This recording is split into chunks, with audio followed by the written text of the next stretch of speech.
All right, let's get over to the lesson because it is going to take me a hot minute. Keep in mind that I will be looking for questions as we go throughout this. So please put your questions in there. And my team is looking to take the questions that are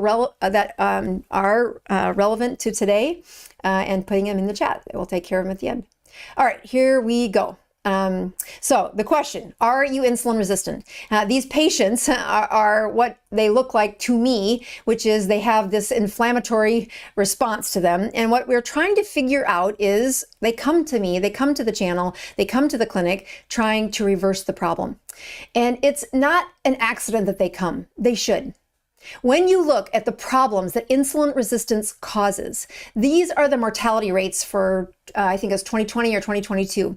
And when you look at the amount of diseases that are, taking the lives of people, I don't think anybody should be shocked to see that the only one that is not linked to insulin resistance is car accidents.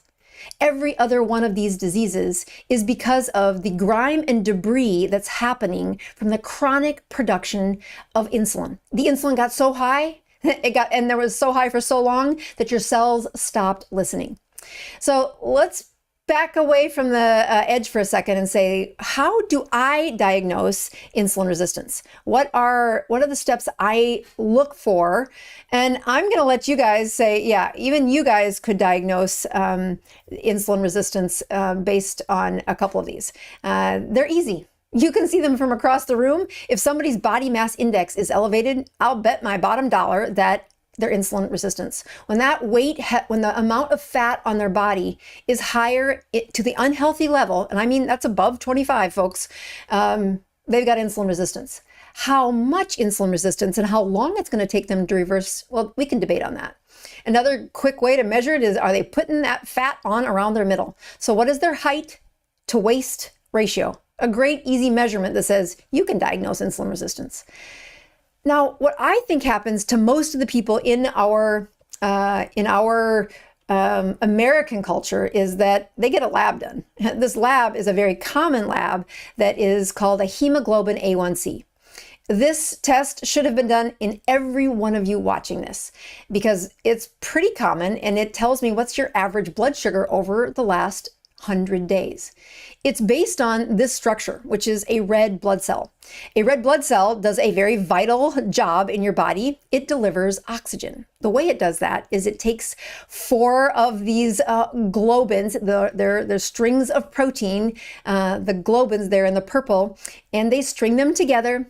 They then drop in some cups of heme, and that's the yellow little cups. And then we're going to put a tincture of iron in the bottom of that. That is called hemoglobin. So hemoglobin. And the hemoglobin, that little structure, makes a magnetic force where oxygen will suck into those cups. And now those red blood cells can do their job and deliver oxygen to your body. Perfect. Okay. So what about this? Where is it when things go wrong? So meet your enemy, and that is glucose. When a glucose molecule gets too close to that little pocket, it splats on that hemoglobin, and it's like gum on your shoe. It cannot be undone. For the life of that hemoglobin, which is 100 days, that blood sugar has glycated it. It's splatted sugar on the spot. And now when that oxygen goes to bind in that spot, it can't get there. It's blocked by the sugar. When you look at the consequences of that, it means that you're going to deliver less oxygen to your body. And along with the glycation of this hemoglobin, you're glycating a bunch of other things. Because how did that sugar get there? Well, it's a proximity thing. What was the height of the blood sugars hanging out in your blood to do that? So hemoglobin A1C, excellent little tool that we've had around for years that should be used for screening to say, how many of those little oxygens have you splatted away and put sugar in the place of? So here we have a glucose that is 5, I think this one's 6 splats. So 6 out of 100 of those oxygens have been glycated. The sugar is stuck there for the life of that red blood cell. And over again, it'll stop by the lungs, it'll then go to your kidneys and stop by the lungs, and then go to your tongue and stop by your lungs and go to your brain. It's delivering oxygen, but 6 out of every 100 seats they cannot be used. Well, this turns out to be on average, a blood sugar of 126. That's not healthy. If you decrease it to 5 out of every seat, now you have an average blood sugar of 97. And although that sounds pretty good, let's take a look at what that really means. When patients come in and say, "Doc, I used to have this A1C in the double digits," and they lower the blood sugar, they lower the blood sugar, they lower the blood sugar, the average comes down, the doctor praises them, and now their average blood sugar is closer to, that healthier part, the 126. We say, "By golly, we can take the word diabetes off your chart." But that doesn't reverse the pathology. When they're coming to me saying, "I want to know, am I healthy? Am I going to live with all brain cells? Am I going to be able to prevent that heart attack?" And this is where we're getting into a much more nuanced level of sugar control, which says, what blood sugar do I want to have? Well, I used to say, and I still say this, I want to have a hemoglobin A1C of less than 5. But I think it's very helpful to see that the average blood sugar, of somebody who has never had diabetes, who has never had insulin resistance, their average blood sugar is 83, which is an A1C of 4.4. Now, I'm not telling you to hop out there and go get an A1C of 4.4. What I'm trying to make the point of is having a high hemoglobin A1C makes it easy for anybody to diagnose this problem. But having a normal A1C does not mean the insulin resistance is cured. That does not mean the pathology isn't still happening. In fact, if you ask me, what do I think is the greatest problem as that blood sugar went up, as that A1C went up, and now comes back down? What is hidden behind all of the problems is the grime, the goo that's happening in the cells. And there are lab tests that you can measure for inflammation, but I want to know, have you cleaned it all up? Is it all better? Did you make it go away? And I really want to ask the patient, maybe with a lab test, maybe with a biopsy, are you done? Is it gone? Have you cleaned it all up? Have you undone the mess of not getting up for those farm chores in the morning, and you fix the problems at night, not just once, but now you've got a pattern that you're not going to do that again, that your body's not making the problem. And I contend that the most important part of understanding whether or not the body still has insulin resistance has to do with a fatty liver. Now, I don't mean that you got a diagnosis and you're on the transplant list. I mean something much different, much more nuanced. Here, I'll show you. So here we have a high insulin state, and we have a beautiful liver. This is a perfect liver. But in the setting of a high insulin state, your liver does what any liver does, and that's to store sugar. It's a parking spot for you to say the fuel that you ate, the carbohydrates that you ate, your body can't use all of them at once. It's going to need to save them to keep a steady supply of sugar, of glucose in the body. And the easiest and fastest parking spot is the liver. So if you eat, and even if you did this, 400 years ago, is that how far it would be before refrigeration? A long time ago, when you didn't have stored processed carbs sitting there, you had, ripe fruit twice a year. The sugar would come into your liver and you would eat more than you could store. What happens when all the parking spots are filled up inside the liver is we say, "Ha, I got you. I will just compartmentalize that glucose in a better storage molecule called glycogen." But once again, the key to this step is that this liver storage process is still reversible. It was glucose that went into the liver, and it will be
glucose that comes out of the liver. And as long as that's all the further we get in the disease process, you're going to have no problem reversing your insulin resistance. But that's not most of you. Most of you have had more than a gluttonous meal or excess amount of carbohydrates, and your body said, all right, we used up all the parking spots we have for glucose, and then we used up all the parking spots we have for glycogen. Now we're going to string that sugar together in a way that allows us to store that energy more efficiently. And although it does do that, it stores that energy more efficiently, you cannot get it out in the form of sugar. It will never exit the body in the form of glucose.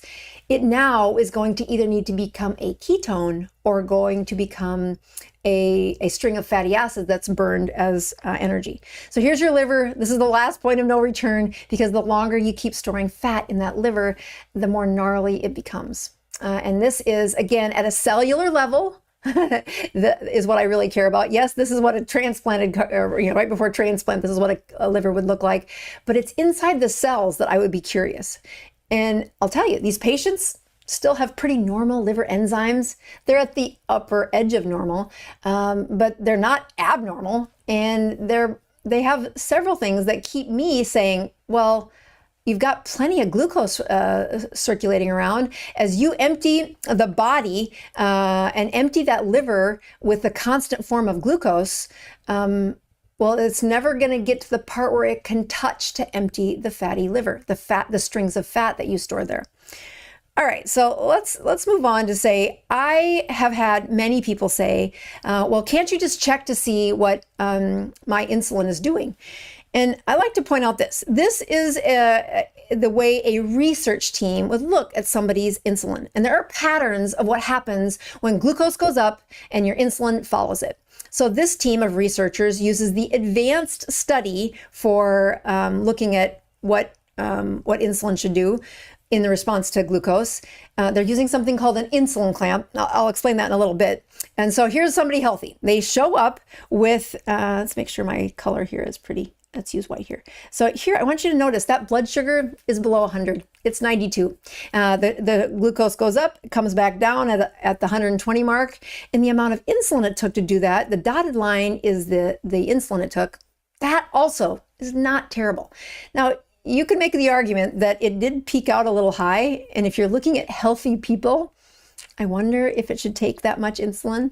But let's move on. This is what the study showed. And it says, okay, there were other people with problems. Now we've got a blood sugar that's a little higher. It's reaching that triple digits. And again, the area under the curve for this insulin is higher. The next one is serious pathology. Not only is their blood sugar much higher here over into the 110 sections, but the amount of insulin it's taking to control that is much higher. And when I see this, what I think of first is I can see the fatty liver. I can see the fatty liver everywhere. That every time the area under the curve took more insulin, and this one takes more insulin and more insulin, that's where the fatty liver is coming from. The excess amounts of insulin in all these is what's causing the problem.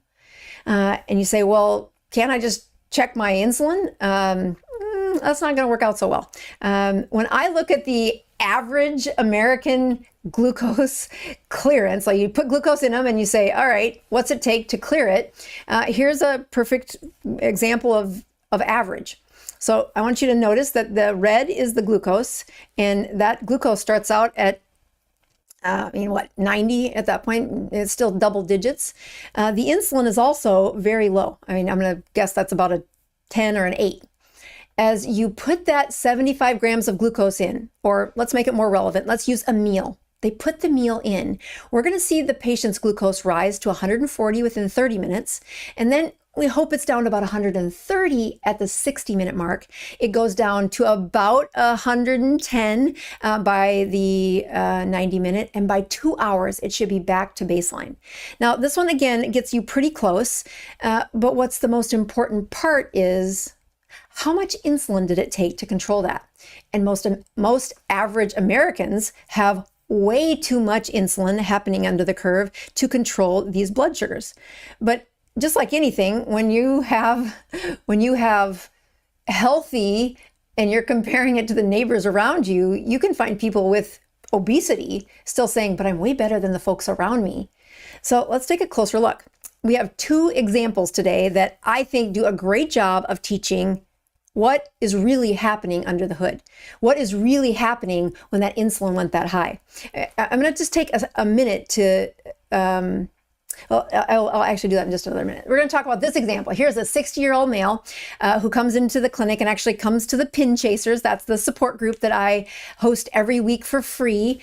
Pin Chasers stands for the name of a bowling alley here in town. And I rent the birthday room at 8 o'clock on Tuesdays. And it is not fancy, but it is routine and regular, and patients can come ask me questions.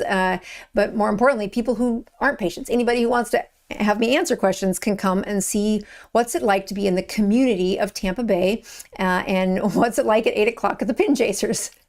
Well, this guy is great, a wonderful man. He's got kind of a dad bod. He doesn't have a high body mass index. In fact, he thinks he's the healthiest person he knows. Maybe his wife is healthier, but for the most part, he appears healthy. If you were the doctor seeing him for 15 minutes, you would look at him and his blood pressure is fine. His weight isn't that bad. He's had a little family history of problems. In fact, it wasn't until he had a heart attack where somebody checked his A1C and said, well, by golly, that blood sugar is a little high. But back in his chart, he looked about 8 years ago and it was 5.1 or 5.2. It was normal. So I like to say this example of a patient has hidden problems. It's hidden to the patient. It's also hidden to the medical team.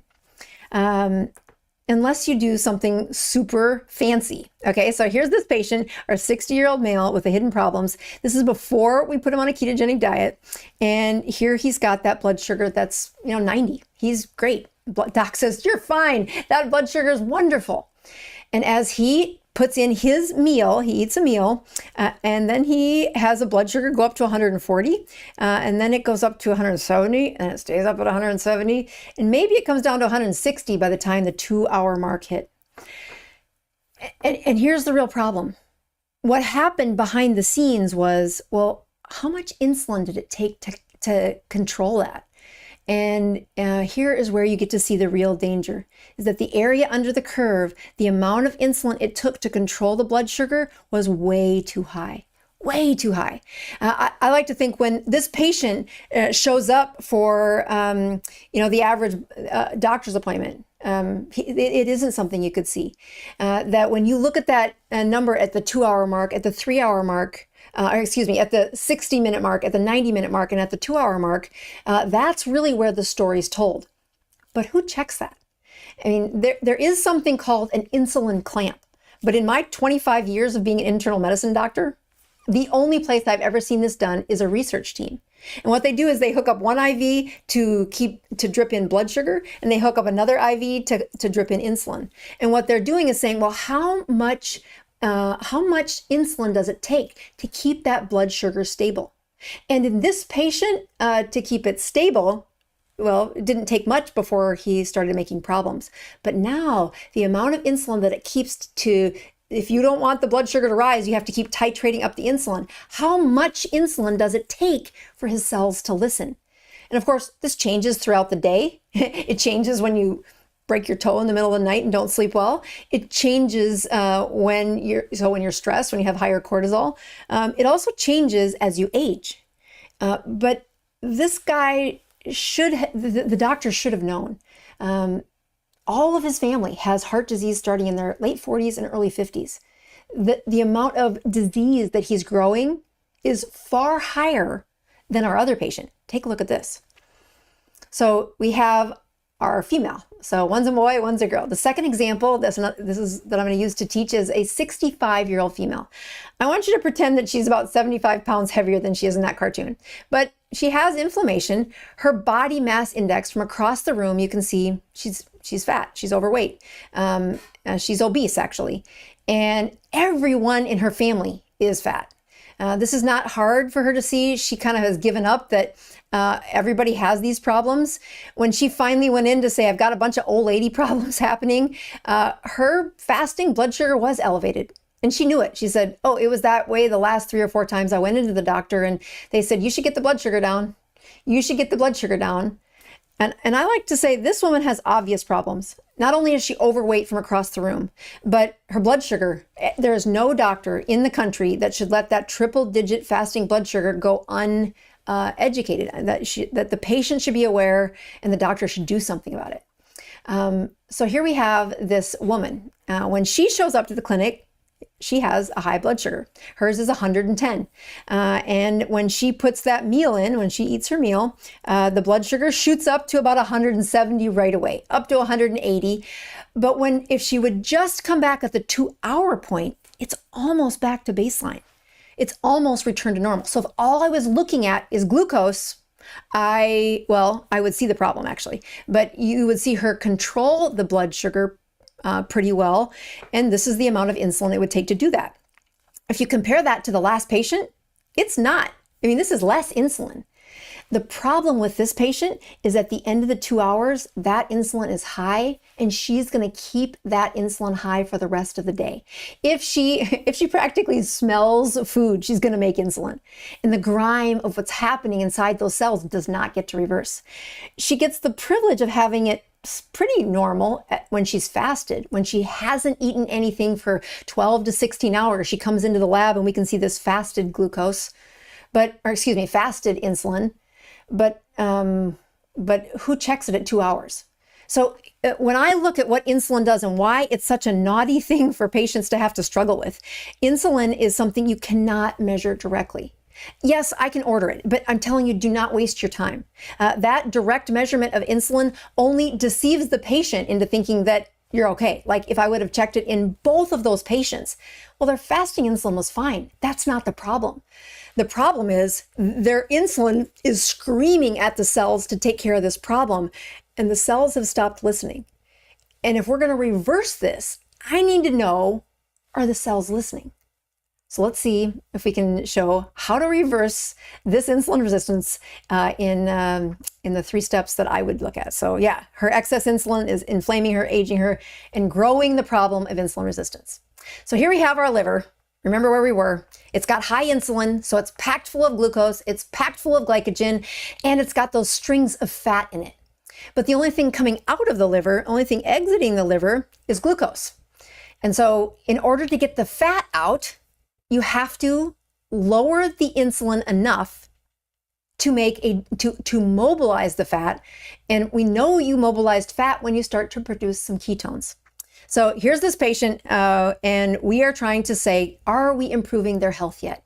As we lower their insulin, I'm watching to see how well their liver, and this is what I mean by fatty liver, how well that liver is taking the fat and using it as energy. And the way we measure that is by looking for ketones in circulation. So ketones in circulation is step 1. You could have probably guessed that there's 3 real major steps to reversing this insulin resistance. The liver is the central character for this measurement. And as we study what's happening in the liver, I'm going to try to figure out how well is their body listening to insulin. So I'm going to look at glucose, because as glucose goes up, insulin goes up. So what your glucose is today isn't as important as what is your glucose relative to what it's been over the last 5 days? And that tells me if glucose is improved, well, then you're going to produce less insulin. So that reduction in insulin gives me a chance to start healing from insulin resistance. I'll also know that when the insulin drops, you can make ketones. So again, it's not what's your insulin today, it's what is your insulin relative to the last 5 days, last 10 days. And if it's at a steady state for too long, the body says, no, we're not making any of those ketones. You got plenty of glucose to use. And welcome to the puzzle known as insulin resistance. So the Dr. Boz ratio is taking the glucose, taking the big number, and dividing by the little number. Glucose divided by ketones. And yes, it's dirty math, but it's fast and easy and patients can understand it. So as that Dr. Boz ratio jumps from the, above 150 into the 200 range, we know that they have high insulin. What is the exact number of insulin? I don't care. It's high insulin relative to what they've been producing. This is a lot. So as we lower the Dr. Boz ratio, you're lowering the amount of insulin it takes to do the job. And when we get down to normal looking insulin, it's a lot lower than people think. So here's a real-time calculation of, see if I can take those away, of how we measure the Dr. Boz ratio. I think, yeah, as the glucose improves, you start out with the glucose at, say 150, 160, somewhere in this range, but your ketones are at 0. So the answer is infinity. I mean, it doesn't matter. Who cares what the details are? It's so high that you're not improving it. But as you start to lower the glucose and you start to produce ketones, I don't mean one day, I mean that you constantly are making some ketones. This is where there's a tipping point. Where that Dr. Boz ratio dips below 100 are the places that we know the patient's flexibility for using fuels is in constant play. It's flexible. And that is a place where I'm starting to measure. I wonder how often they do that. I wonder how in shape the cell is to give me glucose versus ketones. And as I look at the people who have normalized their insulin, that their Dr. Boz ratios are in the 40s, which will sound bizarre to anybody first coming to this scene. Like, how is it possible? I had to fast for 5 days to get my Dr. Boz ratio low. Well, that's a sign that insulin is chronically high and your cells have been under the intense influence of insulin for a very long time. In fact, I would say that you've got this this setting where your scenario for doing farm chores is I want to have maybe the first day you want to play with the animals and you want to say, oh, they're cute and they're babies, but about the 10th time you've done this chore, you're like, no, I don't want you breaking my fence. I don't want you pushing down my partitions. I don't want you biting the nipple off of my milk bottle for the others. And I don't want you stealing the milk of your neighbor. I want you to behave. I want these little calves to behave. But I know if I don't put in the routine and set up my life that I can get up for that morning alarm to go get the chore done before school, well, there's going to be problems because I'll try to do a good job when I get home from school and I'll try to do it right, but it's so much more work. And I know I don't have to. Like, okay, I'll just do better tomorrow.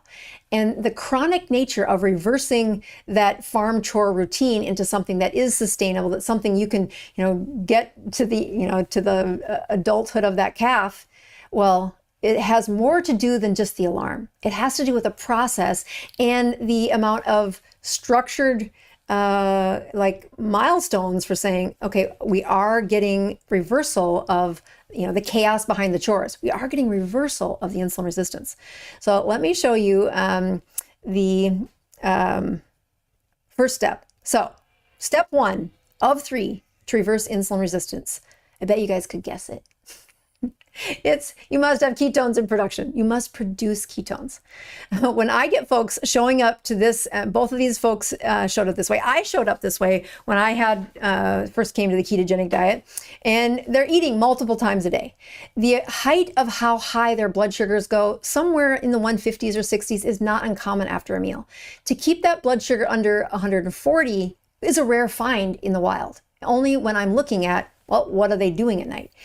If I really want to know what's going on in their life, I'm going to look at the metabolism when they're sleeping, when their mouth isn't chewing food.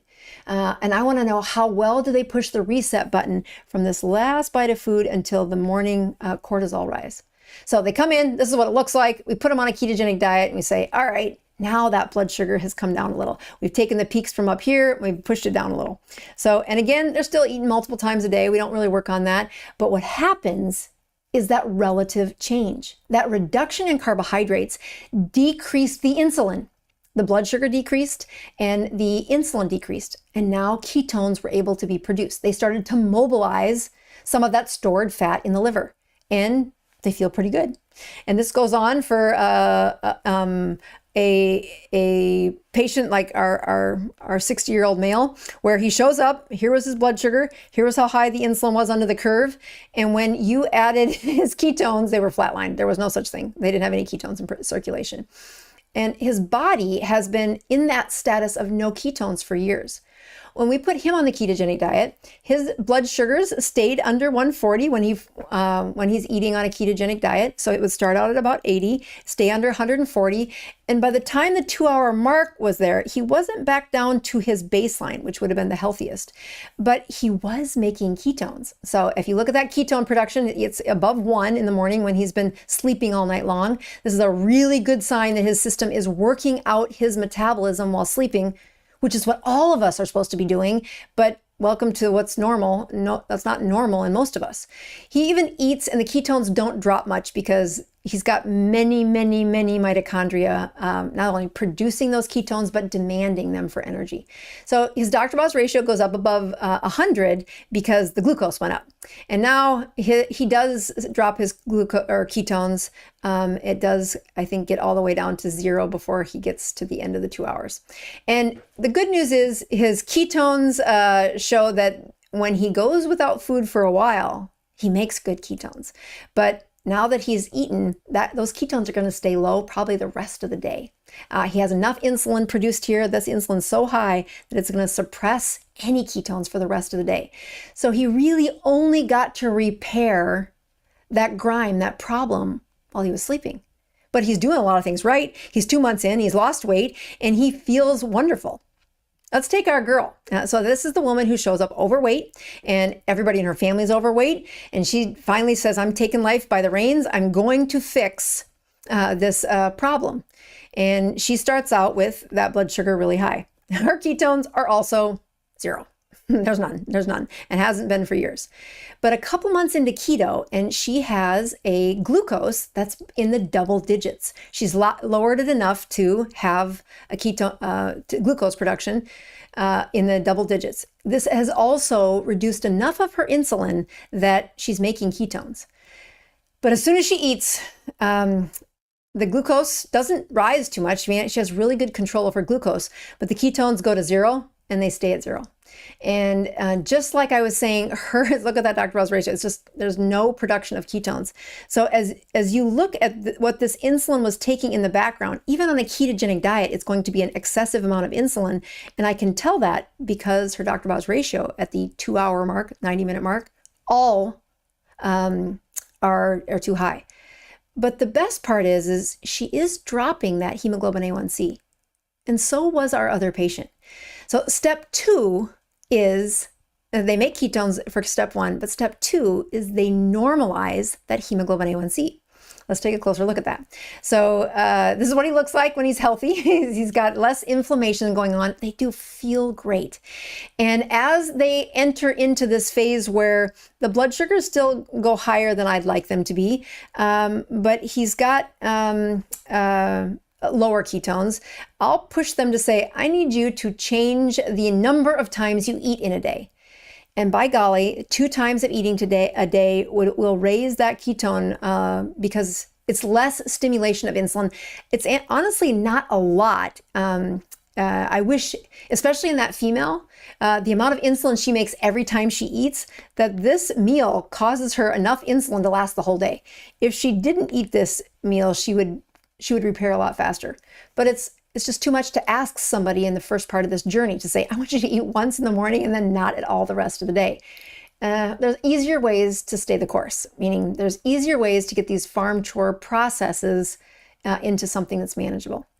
Here's what happens to their ketones over the course of probably 4 to 5 weeks at 2 eatings a day. And the reason that reverses so quickly is because the problem of high insulin is still happening to them. They are still making too much insulin. We slide those meals together and then we shoot that eating window towards sunrise.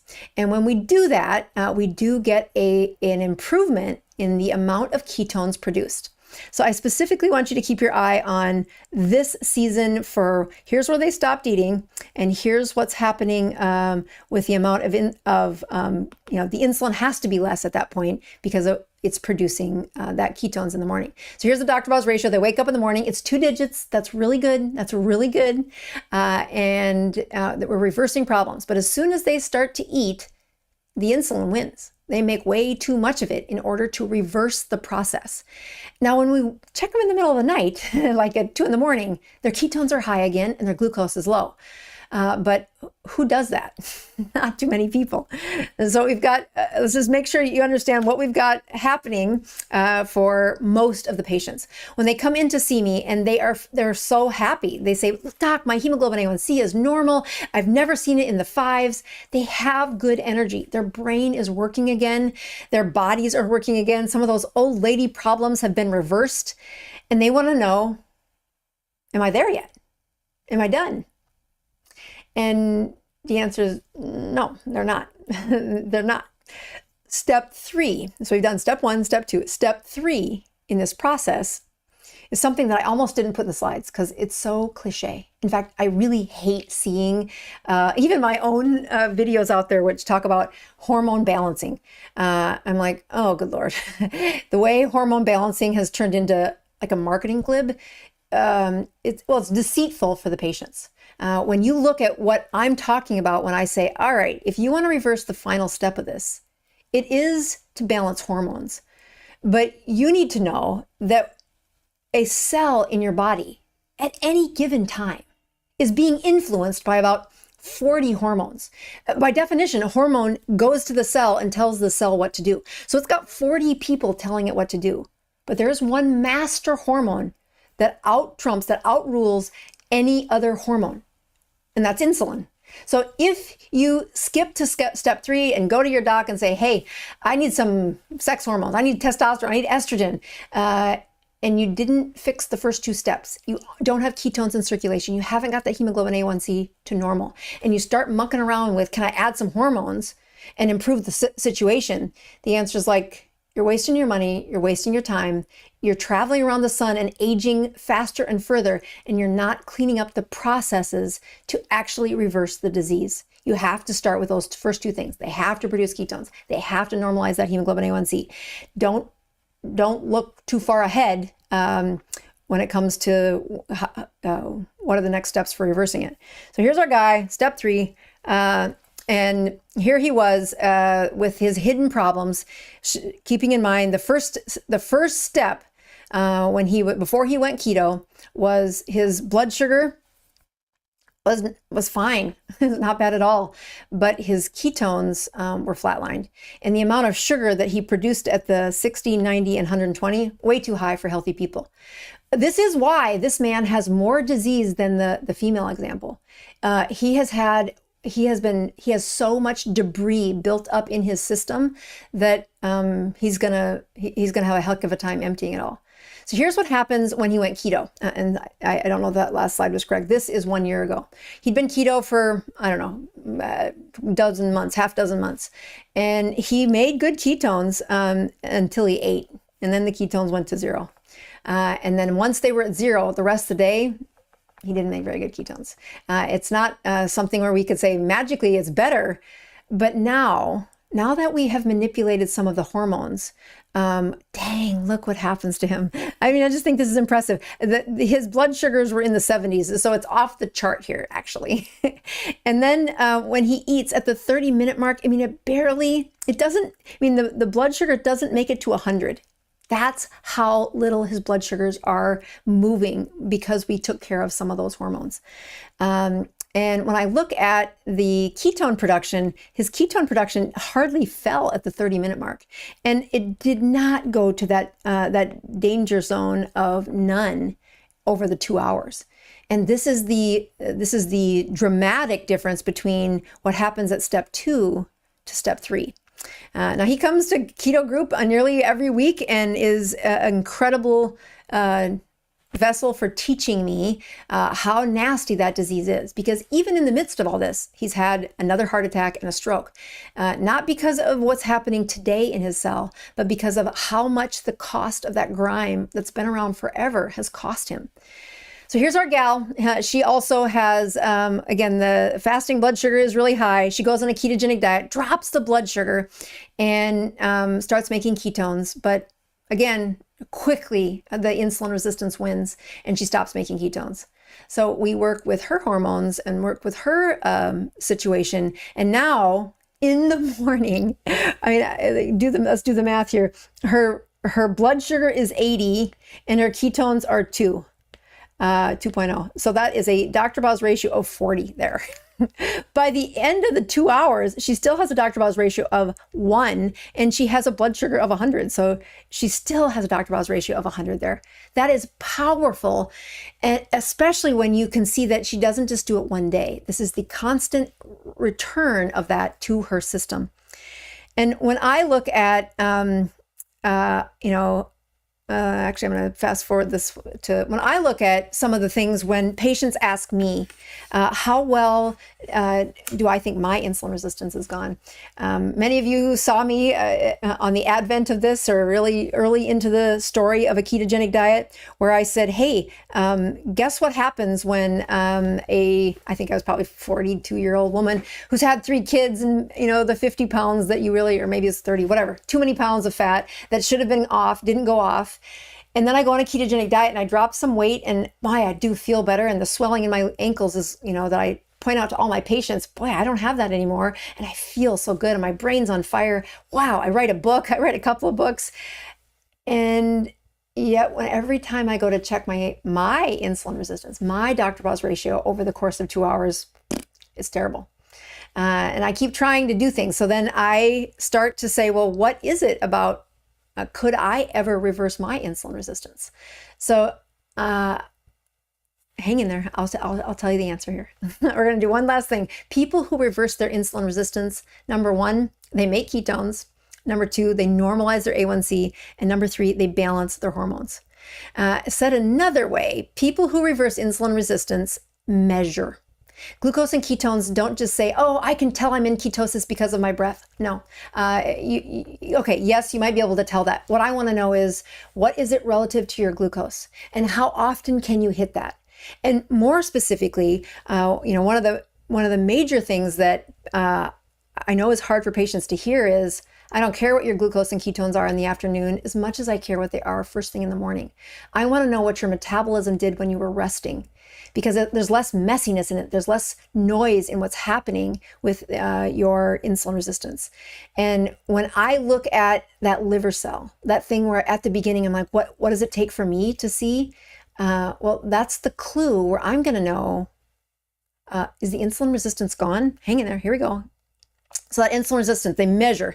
Number 2, they are in community. They do hard things like those chores of getting up. I mean, it was hard for me to get up and, to that alarm before school, but it wasn't so hard that I couldn't do it because I was in a family that did that. I had a brother that did it too. And, he might've gone through those teenage years where 5 alarms in the house couldn't wake him up. But he was in a culture that said, no, you wake up for the alarm eventually, you figure it out. Doing hard things isn't because I did great at it the first time. I was in a community of people doing hard things. And they showed me how to forgive myself. They showed me how to do a good job of what happens when blood sugars, or when you fail, when you have to do the 3 times the work at the end of the day. And when I look at the community that comes to that pin chasers, both of the cases from today are there, and their stories over time aren't perfect. They have failed. They have failed again. When I look at the ways that I reversed insulin, where I think I reversed insulin resistance, and I know they've reversed insulin resistance, over the last year, I have lost another probably 15 to 20 pounds. And although some of it is not the healthiest moment, I had some stress of a hurricane that took away my kitchen. It was also during a time where perimenopause had definitely come into my life. And despite doing what I do to teach people how to go from step 1 to step 2 to step 3, that reversal only really happened when I fixed the estrogen. I had a reversed hemoglobin A1C. I produced ketones, but I didn't get to the final, what I think of the best version of my health, which has probably happened in the last 3 months, until this last season. It did take hormones that changed that discussion. But this brings me to the message that I know we are 50 minutes into this lecture, and I want my viewers who are here to know that I've I've taught lots of patients how to reverse insulin resistance. And I've known this sequence of improvement because I do look deeply into the patients who join me twice a year for the class that I teach. Now, I not only teach it, I live it. So here I am twice a year doing the most, I think, the most important class that's online. And I'll tell you that, hold on one second, I gotta go here and push this button over here, that we have a reward for folks that are here today. We have a special link that's in the show notes. If you've never taken this class and you say, dang doc, I want to reverse insulin resistance, I want to do this, and we know it's hard. Even if you have never done a ketogenic diet, or you did a ketogenic diet, but your ketones went to pot and they never were resurrected, or you haven't got that hemoglobin A1C back down to normal, I'll tell you, the way I did it, the way these patients did it, is they attended the 21-day metabolic kick, this 3-week class. And I know based on my attraction, my positive, the online comments, the number of people writing in emails, the number of people buying books, that my popularity has never been as high as it's been over the last probably 5 months. And every year I sell out. I only do this for 200 students, and it's not on sale yet. The cart doesn't open for 2 weeks. And I am giving the people who stay in this long YouTube lecture a special link that's in the show notes. We'll also put it in the chat, that you can get into the class first, and there is a $250 discount. Now, in the past, we've offered a much steeper discount, and although we would love to do that again, we have a ton of people that have written in saying, as soon as it's on sale, I want a seat. And so we know that the demand is really high. And I wish I could offer a higher discount, but I can't at this point. And I want those of you that come to the Tuesday Lives, part of my community is the Tuesday Lives, I want you to have the discount that I can't offer you. I have a sneaking suspicion that there's only going to be maybe a couple of emails that go out to our email campaign for the full price of the $2,000, and that you guys get about $250 off of that. Let me tell you what else happens. And this is something that I haven't put in the email campaign, but I want folks to know. And that's that final section of hormones at the end, where they have to have a hormonal balance. That many of you know that the last class, I offered a one-time prescription for tirzepatide, which is that GLP-1 hormone that is a very critical tool that can be abused. But I wanted to see, what would it do to the patients who have struggled? Like the 2 patients that are in those examples, what happened to the final hormonal level? What got them to be that massive ketone improvement and that reduction in blood sugar? They took tirzepatide. Microdosing of it, and they did it after being on an advanced ketogenic state, after reducing those A1Cs. And watching how a tiny amount of that drug changed their life forever. Like, no kidding, I thought the male in this story was going to die. He had so much disease pathology, and he was struggling. He would do well on the ketogenic diet for a while, and then he'd have birthday cake or a waffle or some dang thing. And now, even though he was coming to group, even though he had his A1C improved, but with the microdosing of that, he learned that his improvement in a ketogenic diet and the persistence of staying the course, I mean, it's giving him a new chapter on life. And I feel privileged to know him, that he's not dead, that he's not in the grave. The same thing goes for the female, where she had tried many ways to get that to improve. And she doesn't have 5 decades to do this, to reverse it. Her life expectancy isn't that long. So to give her the final step that really did reverse it was this microdosing of a GLP-1. Now, I don't want to be a GLP-1 mill. I don't want to be the kind of doctor where you come in and say, hey, give me a prescription and off you go. There's plenty of people that do that. And if you want that, go for it. I contend that you're not helping the metabolism. You're not cleaning, you're doing the chores wrong again. You are pushing and stealing from the maintenance that needs to happen, that needs to be undone. And And oh my gosh, do we do a great job of that in that 21-day class. It is the thing I will do until I die. I love it. It is the best 3 weeks of the year where I get to, it's almost like taking students on grand rounds and showing them in a classroom, what does it look like to have a group of people who are committed, who are yours at the end of the course. We don't have nothing to do with it. We show you how to be in a Zoom group together with these educated people.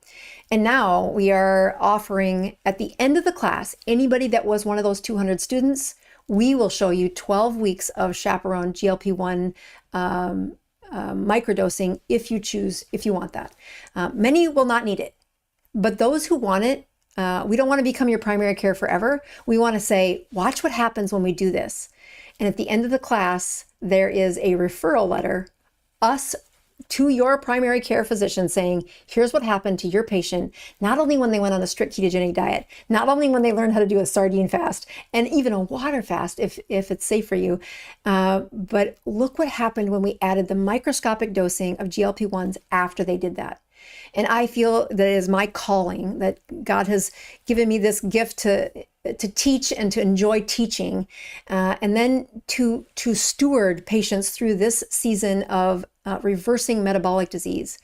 But more importantly, gifting that referral or that education back to their primary care so that more physicians are seeing what we do in that clinic, not because they're reading a paper or coming to see me on stage or watching one of my YouTube videos, but they're seeing the transformation of the numbers and the medications and the reversal of metabolic diseases because they were under our care for the 21-day and watching what that 12-week experiment can do for them.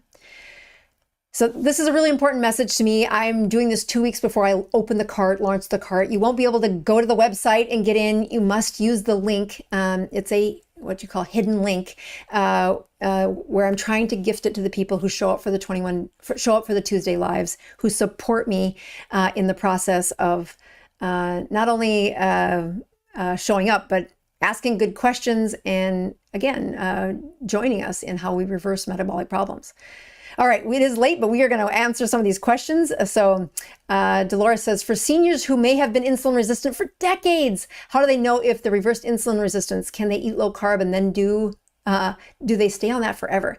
So this is that final moment where I might not have connected the dots. So thanks for that question. So how do I know if those 3 patients are insulin resistant reversal? The question is how quickly their body goes from, you remember that video, that slide where the glucose is coming out?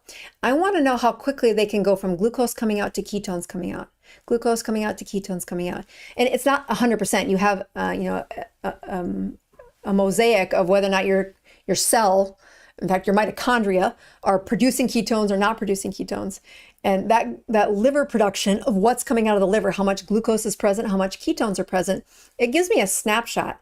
But the most critical thing, the way I know that I've reversed insulin resistance, is I can flip back and forth into a ketogenic state and a non-ketogenic. I mean, the glucose go up and down, the ketones go up and down really fast, fantastically. In fact, it's almost a testimony that I broke my toe last night. I have a lot of pain in my foot, and I didn't sleep great, but my glucose was only 70. Had you done that to me 4 years ago, or even 2 years ago, before I really went through this perimenopausal thing, I would have said, no, my sugar is high because my cortisol is high. And I would have blown it off saying, it's just not fixable. It's just not fixable. There are many times where I've said, you can't reverse insulin resistance unless you follow these numbers, unless you are really looking at what that liver does at a microscopic level. All right, let's keep going here. I'm going to go over to the chat so that you guys can see what other folks are saying as I'm reading these too. Oh, wait, I can't do that. I got to go this way. All right, Jarrett says, should you stop fasting at the Dr. Bell's ratio less than 40, even if only 24 hours? No. So here's the deal. Just like with any of your blood sugars or ketones, the numbers are fluctuating. If you feel good at 24 hours, great. I think you don't use the word fasting until you get to 36 hours. Why do I say that? Because I've seen a lot of patients.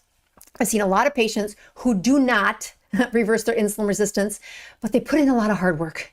They are going to the chores after school and they are doing a lot of work, but they are not getting ahead. It is just, you're doing it wrong. You are doing it wrong. And the reversal of the process isn't to be on a GLP-1 for the rest of their life. it is to see ketones for the rest of your life. You're made that way. And you won't know that until you get some of that grime gone away, some of that insulin to come down, and some of the debris moved out of the way so that your liver cells can function and flex between glucose and ketones depending on the day. So if you get to the 24-hour mark, most people, that's not first thing in the morning. They are at the 24-hour mark in the afternoon. I don't care. I want to know what the morning fasting glucose is, the morning fasting ketones are.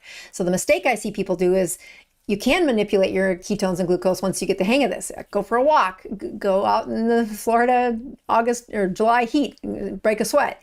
You can see you burn some fuel and the ketones will go up a little bit and the glucose will go down. Okay, but that's during the day. There's all kinds of things influencing it. I want to know, what is it first thing in the morning? What was it doing at 2 o'clock in the morning when you were sleeping? And were you cleaning up the grime? Were you fixing this metabolic problem while you sleep?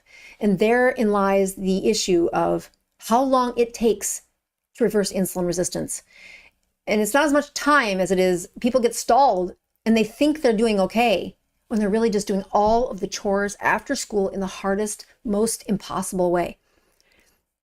All right, Proud American Mom, what a great name. I end my fast by 3 o'clock and not eat again until 10 to 12 the next day. I take BHB at night and metformin, but my glucose is still 130 to 150 the next morning. What should I do? Yeah, you're, okay, so there are a couple things that could be going on with Proud American Mom there. First of all, her blood sugars at 130 to 150 in the morning are making debris. They're making debris. I would be asking your doctor to help get those sugars down with a medication, unless you can take, you've got a pretty good eating. I end my eating by 3 and then don't eat again until 10 to 12 the next day. First of all, I'd push you for a sardine fast. I'd do a 3-day sardine fast and see what happens to your glucose and ketones.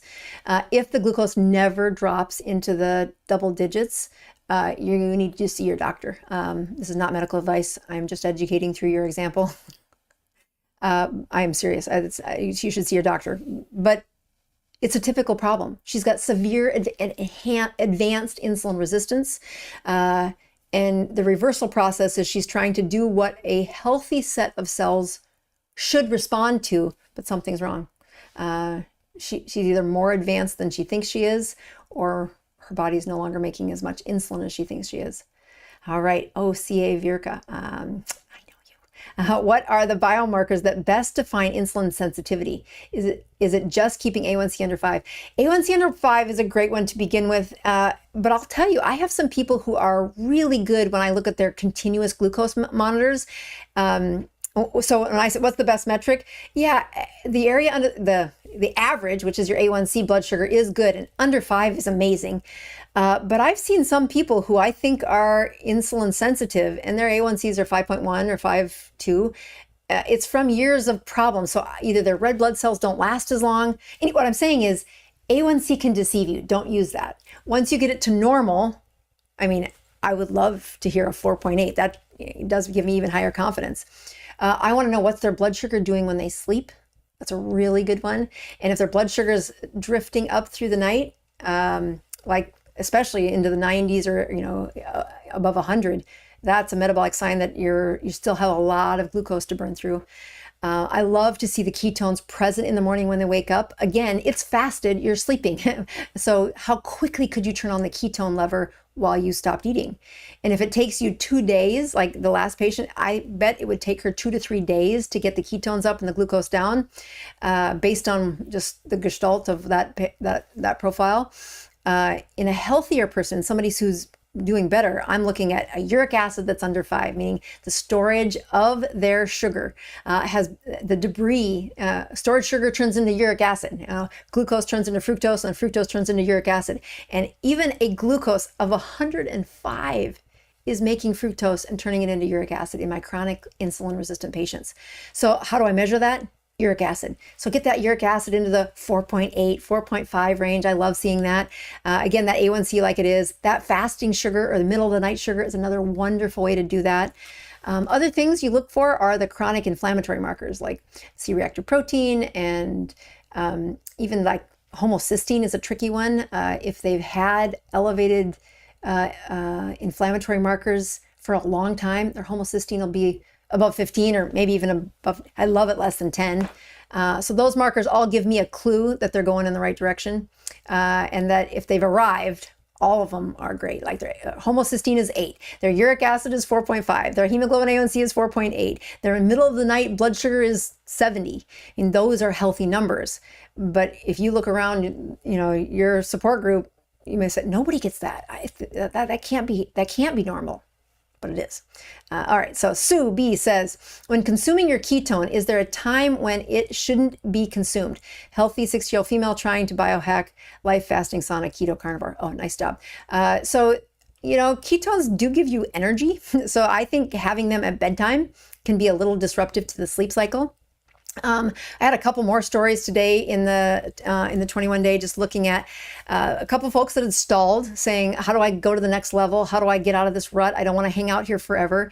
And just said, put ketones in twice a day, morning and noon, give you the churn. Again, what you're trying to do is signal the liver to make more ketones. We had a gentleman today who got a little hypoglycemic. So he's trying to keep up with the Joneses, keep up with the cool kids that are doing keto. And he got hypoglycemic, and he's an elder. So we took care of the situation, but as I called and followed up with him later on in the day, I said, one of the key things when you switch from, a glucose-driven menu to a ketone production is how quick can you flip? And this gentleman had not been keto for long, and he's probably in his 70s, late 70s. And so because his body couldn't reach for glucose, or couldn't, use a ketone as fast as his brain needed to, he got hypoglycemic. You can prevent that when using these salts, especially if you routinely do it. And what's happening on the inside is you're producing more ketones every time you consume ketones. Ketones in circulation stimulate your liver to make ketones. So the danger for him was actually not using them. He was really trying to stay the course, and he does have a lot of things that will get better if he could stay in a ketogenic state. But I mean, I think he hadn't eaten in 24 hours, and then he's come into a keto support group, and it was maybe a little intense, or whatever, it was a little stressful, and the blood sugar dropped. And you say, okay, there's not really a bad time to take supplements, but there are better times. Like if you're transitioning, if you're trying to say, that word is terrible to use these days, if you're trying to make your mitochondria better, more efficient at using a ketone, he should have been adding ketones twice a day for the last couple of weeks, and he would have been able to get through that 24 hours, no problem. Not because of my supplement. Well, my supplement would have taught his liver cells how to make ketones better, and his body would have had a baseline level of ketones. He had the blood sugar go down without the ketone supplement. So it's kind of the backwards of answering that question, Sue. But good job on doing that, on all the levers you're pulling for your metabolism.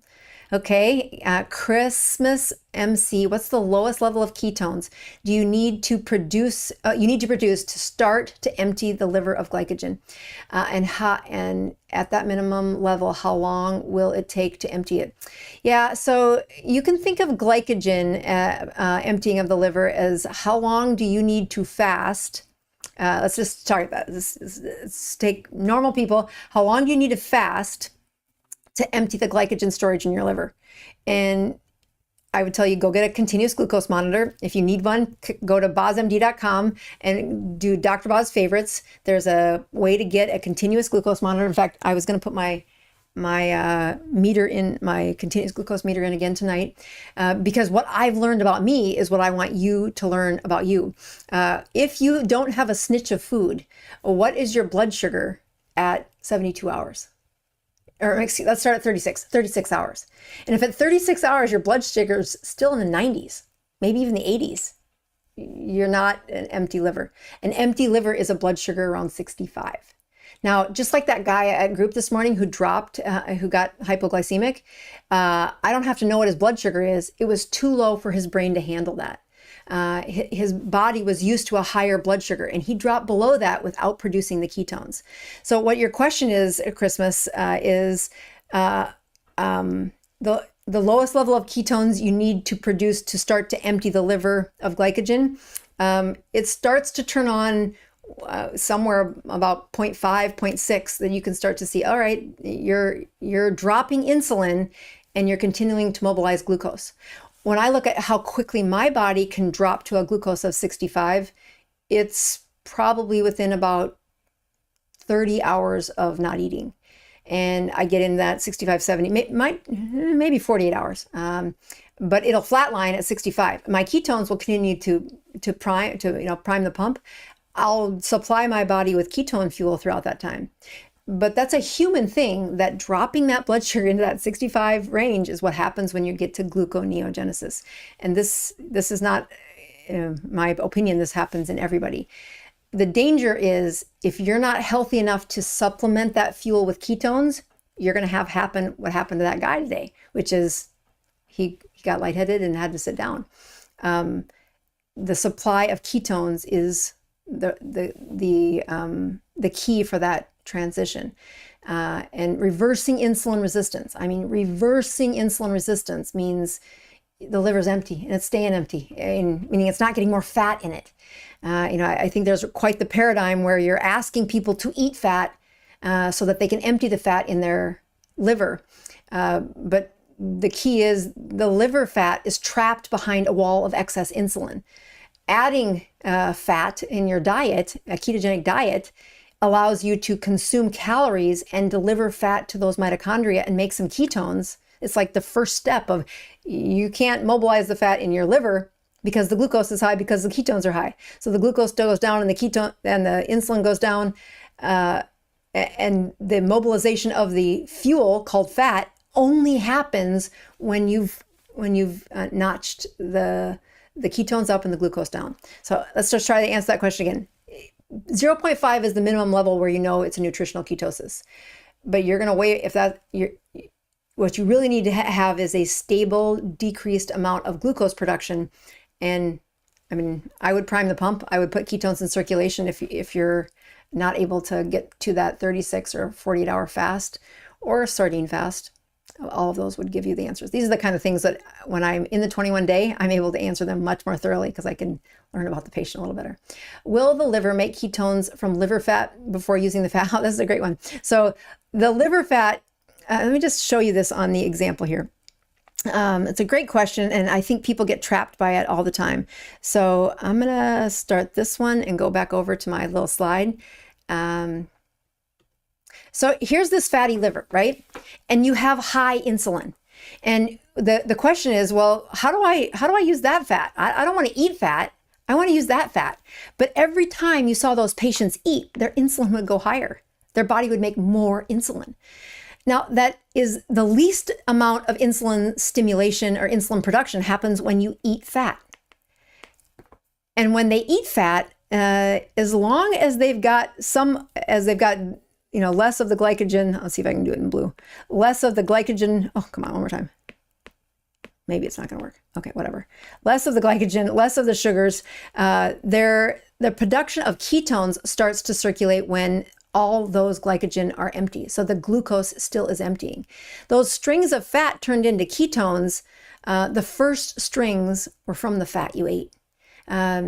Most of the time, you're not going to donate fat cells from your liver to the circulating ketones until the insulin has come down, until the glucose has come down. I mean, it is a catch-22. But the only way we get a liver that is pristine and not filled with fat was to first empty the glucose, empty the glycogen, and then in the meantime, get as many of those ketones in production as possible. The only supply of fat turning into ketones is the ones you swallow at the beginning. And although that changes with time, I am amazed at how many times I tell patients, just give me 3 days of sardines and watch what your body does. And they'll come back saying, I can't believe my ketones were 3.5. I'm like, yeah, the fat you gave your liver primed the production of the ketones from your liver. And now your liver can use the fat, but you have to start with eating the fat, especially in severe insulin resistance. All right, let's go here and go questions. There we go. Great question, though. Last one, Dave says, is 5 months still too soon to expect consistent double-digit ketones? Yeah, I'll tell you, if you're severely insulin resistant, 5 months, Yeah, it's just how often are you pulling one of the levers that stimulate metabolism? Like you saw up here on Sue's question where she says, I'm using fasting, sauna, and then I'm keto carnivore, meaning very low carbohydrates per day. So she's using three major tools to get fuel burned in a ketogenic way. Instead of, so she's fasting, so, not putting any food in for at least 36 to 48 hours. She's putting her body under heat, which is sauna, so she's sweating. And then when she does eat, the amount of carbs is really low. So when you say 5 months, is it too soon? It depends on how many levers you're pulling. You should be able to see significant reversal by this point. All right, so let's see. Last one is, should I wait until cooler weather before ordering the Keto Mojo ketone glucose strips? Not sure if the heat will make. Now, they're not less reliable. I will tell you, for the final one still around at the hour and 15-minute show, I don't have any problem with the Keto Mojo coming in the mail through the heat. But if you did order one of my raspberry BHBs off of Amazon, I will tell you that it's hard. There's nothing I can do about it. I've got a new batch coming. It is safe to use. It just is unfortunate that happened to us.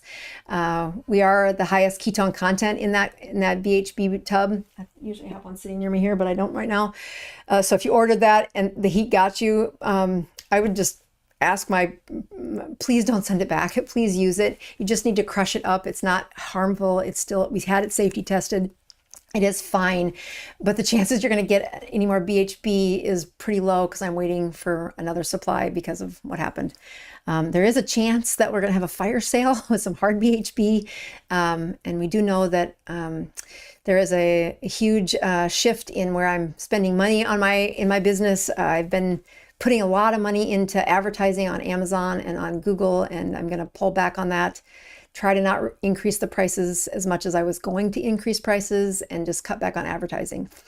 That means I'm just really hoping you will continue to help me, give me great reviews if you think I deserve them on Amazon. When you cut back on the budgeting, they really punish you. So we're in that zone of the chapter of our business. So I appreciate you guys. I really hope to see many of you in the 21 day. I will do this same announcement at the end of next week. And then after that, the pre-sale or the discounted sale will be off.